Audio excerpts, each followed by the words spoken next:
Ang pangatlo ay galing sa PSW number 3. So, pangatlo kayo. Our purpose in delivery starts now. PSW number 3. Genesis 1:1. In the beginning, God created the heavens and the earth. Verse 2. And the earth was without form and void, and darkness was upon the face of the water, and the Spirit. Verse 3. And God said, "Let there be light," and there was light. Exodus chapter 14, verse 14. The Lord is the man of war, the Lord is his name. Exodus chapter 15, verse 3. The Lord shall fight for you, and he shall hold your peace. Exodus chapter 15, verse 18. The Lord shall reign forever. The Lord shall reign forever and ever. Exodus chapter 20, verse 3. Thou shalt not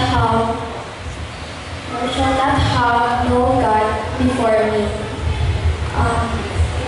Exodus chapter 20, verse 13. Thou shalt not kill. Verse 14. Thou shalt not commit adultery. Verse 15. And thou shalt not steal. Psalms chapter 23, verse 1. Psalms chapter 100, verse 1. Make a joyful noise unto the Lord, all ye lands. Verse 2. Serve the Lord with gladness. Serve before his presence with singing. Matthew chapter 7, verse 1. Judge that ye be not judged. Matthew chapter 5, verse 3.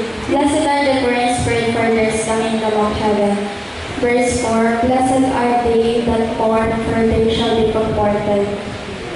Verse 5. Blessed are the meek, for they shall be inherit the earth.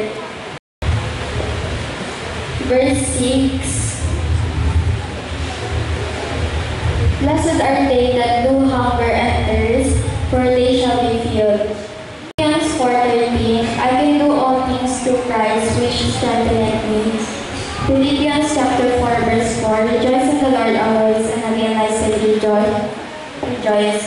Ephesians 4:5. One Lord, one faith, one baptism. John 3:16. For God so loved the world that he gave his only begotten Son, that whosoever believeth in him should not perish but have everlasting life. John 1:1. In the beginning was the Word, and the Word was God, and the Word was with God. 1 John 4:7-8. Beloved, let us love one another, for love is of God, and everyone that loveth is born of God, and knoweth God. He that loveth not, knoweth not God, for God is love.